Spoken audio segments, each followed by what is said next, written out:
தமிழ்நாட்டின் திட்டங்களுக்கு மத்திய அரசு வழங்க வேண்டிய நிதியை விடுவிப்பது குறித்து பிரதமர் மோடியை நேரில் சந்தித்து பேசுவதற்காக முதலமைச்சர் மு.க.ஸ்டாலின் இன்று டெல்லி செல்கிறார். சென்னையில் 63,246 கோடி ரூபாய் மதிப்பீட்டில் இரண்டாம் கட்ட மெட்ரோ ரயில் திட்டப்பணிகள் நடந்து வருகின்றன. இந்த திட்டத்திற்கு நிதி ஒதுக்க தமிழக அரசு பலமுறை கேட்டுக்கொண்டும் மத்திய அரசு நிதி ஒதுக்கவில்லை.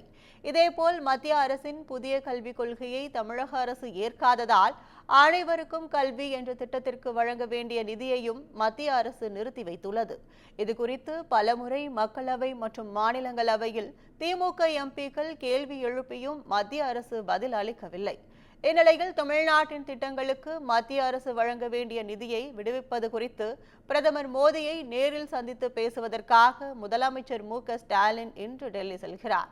மாலை 5 மணிக்கு சென்னை விமான நிலையத்திலிருந்து டெல்லி செல்லும் முதலமைச்சர் இன்று இரவு டெல்லியில் உள்ள தமிழ்நாடு விருந்தினர் மாளிகையில் தங்குகிறார்.